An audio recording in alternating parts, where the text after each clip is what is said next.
بسم الله الرحمن الرحيم.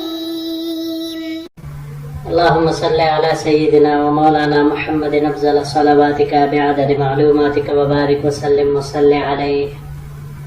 بسم اللہ الرحمن الرحیم. عزیز طلباء کرام، مختارات من ادب العرب سے بحمد اللہ تعالی آج ہمارا 53واں سبق ہے، اور آج کا مضمون جس کا عنوان ہے بین قاز وقور وذباب جسور، یعنی ایک پروقار قاضی اور ایک بہادر مکی کے درمیان کشمکش. جسور، یہ اس کی ذرا تحقیق کر لیتے ہیں. دلیر، بہادر اس کو کہا جاتا ہے. اس کی جمع جسر آتی ہے، جسور کی. باب نصرہ سے اس کا مصدر جسورن بھی آ سکتا ہے اور جسارتن بھی، دونوں طرح کے مصادر اس کے ممکن ہیں بمعنی اقدام کرنا. لیکن اگر اس کا مصدر باب نصرہ سے جسرن آ جائے تو پھر پل بنانے کے معنی میں یہ آتا ہے. اس کے علاوہ باب تفاعل سے تجاسرن یہ فخر کرنے کو کہا جاتا ہے. اور اس کے علاوہ باب افتعال، تو باب افتعال سے اجتسارن عبور کرنے کے معنی میں یہ آئے گا.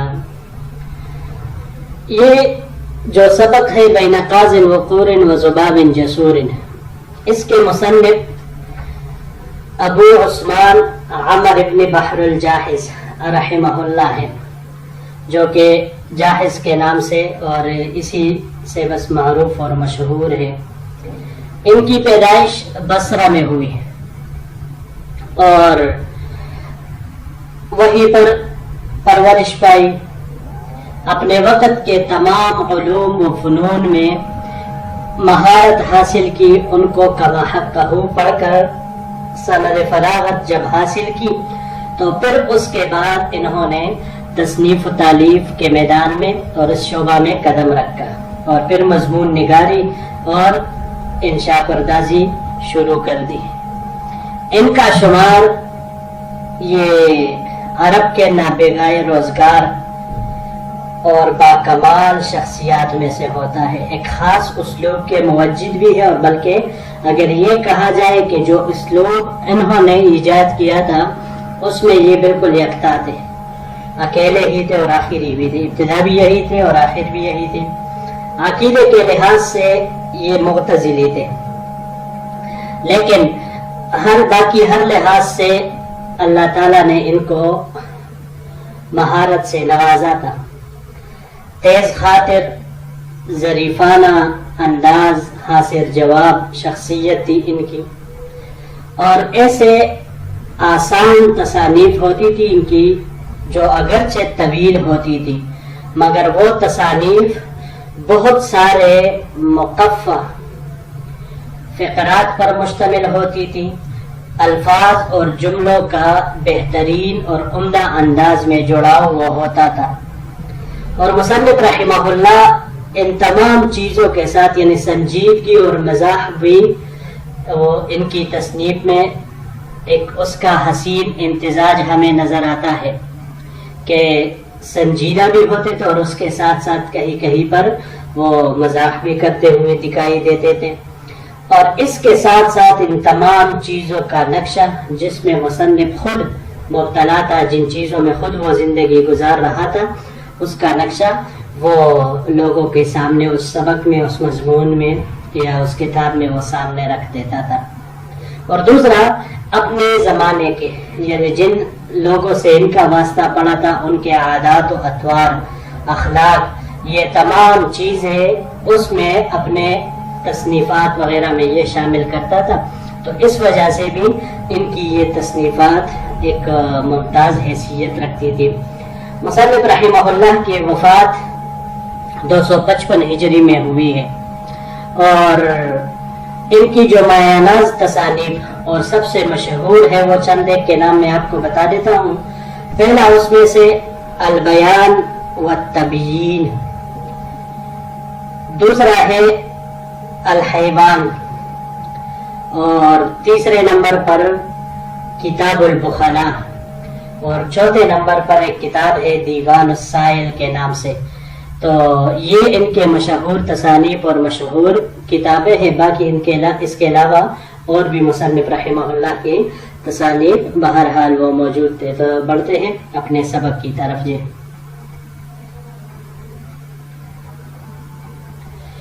كان لنا بالبصرة قاض يقال له عبد الله بن سوار، بصرہ میں ہمارا ایک قاضی اور حاکم تھا جسے عبداللہ ابن سوار کے نام سے جانا جاتا تھا، یا عبداللہ ابن سوار کہا جاتا تھا۔ لم ير الناس حاکما زمیتا رکینا ولا وقورا حلیما، لوگوں نے ایسا کوئی سنجیدہ اور ثابت قدم، کوئی ایسا صاحب وقار اور بردبار حاکم، ضبط من نفسه وملك من حركته مثل الذي ضبط وملك، جو اپنے آپ پر اور اپنے حرکات پر ایسی قدرت رکھتا ہو جیسے وہ اپنے نفس اور اپنی حرکات پر قدرت رکھتا تھا، یعنی ایسا کوئی بھی شخص انہوں نے آج تک اس سے پہلے نہیں دیکھا تھا۔ كان يصلي الغداة في منزله وهو قريب الدار من مسجده، فجر کی نماز وہ اپنے گھر میں پڑھتا تھا، حالانکہ ان کا گھر مسجد سے قریب ہی تھا۔ فَيَأْتِي مَجْلِسَهُ فَيَحْتَبِي وَلَا يَتَّكِئُ،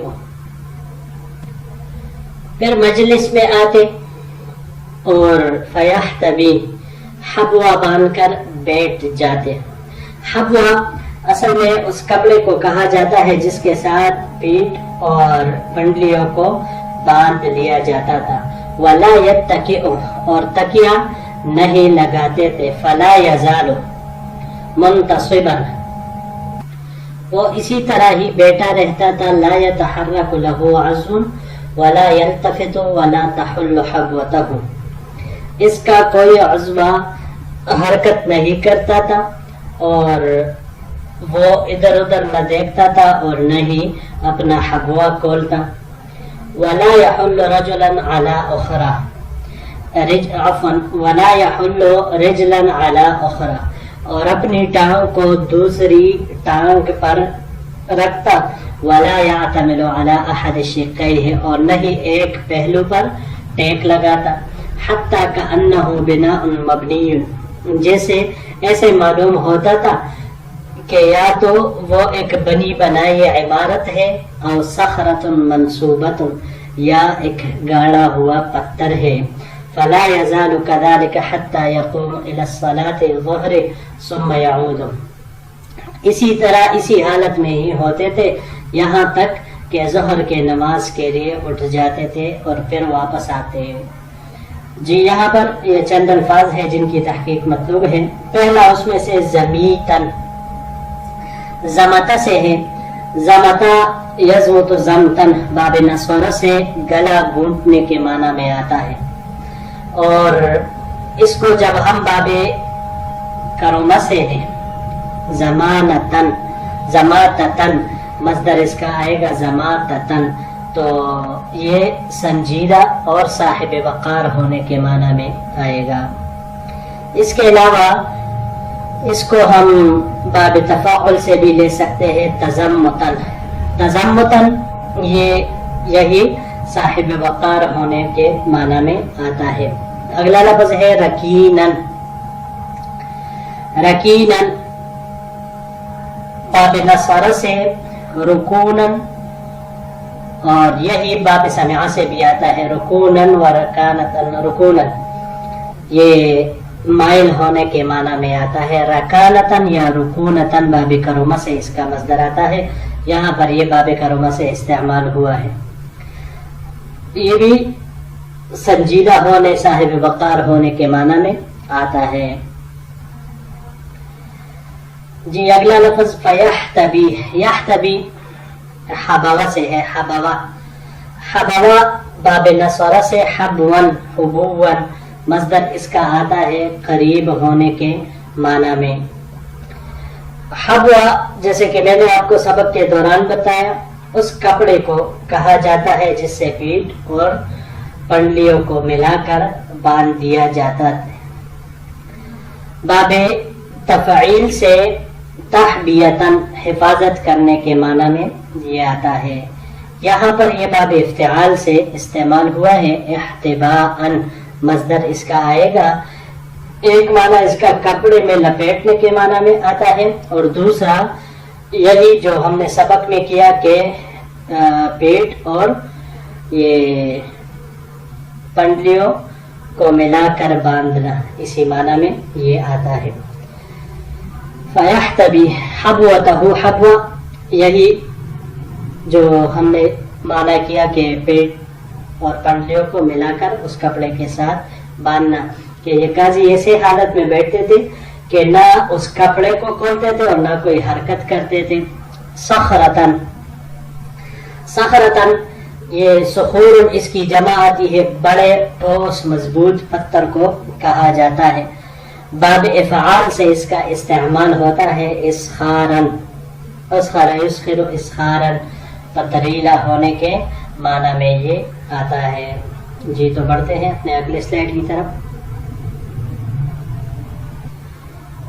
ثم يعود الى مجلسه، پھر ظہر کے نماز کے بعد اپنے مجلس میں واپس آ جاتے، یعنی اپنی جگہ پر۔ فلا يزال كذلك، تو پھر اسی حالت میں رہتے حتى يقوم الى صلاة العصر، یہاں تک کہ عصر کے نماز کے لیے اٹھ جاتے۔ ثم يرجع لمجلسه، پھر اپنے مجلس کی طرف واپس آ جاتے عصر کی نماز کے بعد۔ فلا يزال كذلك، پھر اسی طرح ہوتے حتی یقوم لصلاة المغرب، یہاں تک کہ کھڑے ہو جاتے مغرب کی نماز کے لیے اٹھ جاتے۔ ثم ربما عاد الى مجلسه، پھر کبھی کبھار اپنے مجلس واپس آ جاتے۔ بل کثیرا ما کان یکون ذلك، بلکہ اکثر واپس آتے رہتے اپنے مجلس میں۔ اذا بقی علیہ شیء من قراءة العبود والشروط والوثائق، جب ان پر کچھ ذمہ داریوں، شرطوں اور معاہدوں کا دیکھنا باقی رہتا۔ ثم يصلي العشاء الآخرة وينصرف، پھر عشاء کے نماز پڑھ کر پھر جاتے۔ فالحق يقال، فالحق يقال، بس حق یہی ہے کہ کہا جائے لم يكن في طول تلك المدة والولاية مرة واحدة إلى الوضوء، کہ وہ اپنی پوری مدت ولایت میں ایک مرتبہ بھی وضو کے لیے اٹھا، اور نہیں ولا احتاج الیہ، اور نہیں اس کو اس کی حاجت ہوئی۔ ولا شرب ماء ولا غیرہ من الشراب، پانی پینے کے لیے اور نہیں پانی کے علاوہ کوئی دوسرا مشروب پینے کے لیے اٹھا۔ یعنی اگر یہ کہا جائے تو یہ بات حق اور سچ ہوگی کہ ایک مرتبہ بھی کبھی یہ اس طرح سے اٹھے نہیں تھے۔ جی بڑھتے ہیں اپنے اگلے سلائیڈ کی طرف، یہاں پر کچھ الفاظ نہیں ہیں۔ كذلك كان شأنه في طوال الأيام وفي قصارها وفي صيفها وفي شتائها، اور یہی ان کی حالت رہی، چاہے دن لمبے ہوتے یا چھوٹے ہوتے، چاہے موسم گرما کا ہوتا یا سرما کا، یعنی موسم سرما ہوتا۔ وَكَانَ مَعَ ذَلِكَ لَا يُحَرِّكُ يَدًا وَلَا عُضْوًا، اور اس کے ساتھ ساتھ، یعنی ان تمام باتوں کے ساتھ ساتھ، نہ یہ اپنے کبھی ہاتھ کو حرکت دیتے اور نہ کسی دوسرے عضو کو۔ وَلَا يُشِيرُ بِرَأْسِهِ، اور نہ کبھی یہ سر کے اشارے سے، سر سے کوئی اشارہ کرتے۔ وَلَيْسَ إِلَّا أَن يَتَكَلَّمَ، اور نہیں کرتے یہ مگر کہ جب ضرورت ہوتی کچھ کلام۔ ثم يوجز ويبلغ باليسير من الكلام الى المعاني الكبيرة، اور پھر کرتے بھی کلام تو اتنا مختصر اور موجز کلام کرتے کہ تھوڑے سے کلام ہی میں بڑے بڑے معانی ادا کر جاتے ہیں۔ جی یہاں پر یہ ایک لفظ ہے یوجزو، وجز سے ہے وجزہ، وجزہ یجزو وجزن باب ضربہ سے مختصر کلام کرنے کے معنی میں یہ آتا ہے۔ وجازتن وجوزن باب کروبہ سے اس کے مصدر آتے ہیں۔ اس کلام کو کہا جاتا ہے جو مختصر اور بلیغ ہو۔ اس کے علاوہ باب افعال سے اوجز یوجز ایجازن، باب افعال سے مصدر اس کا آتا ہے ایجازاً، مختصر کرنے کے معنی میں، اور باب تفاعل سے توجزاً، توجزاً حاجت پوری کرنے کا کہنا، کسی کو حاجت برائی کے لیے کہنا، اور باب استفعال سے استیجازاً، یہ زوائد کو حذف کرنا، یہ اسی معنی میں آتا ہے۔ جی تو یہی تک ہمارا آج کا سبق تھا، انشاءاللہ العزیز اگلے درس میں پھر آپ سے ملاقات ہوگی۔ السلام علیکم ورحمۃ اللہ وبرکاتہ۔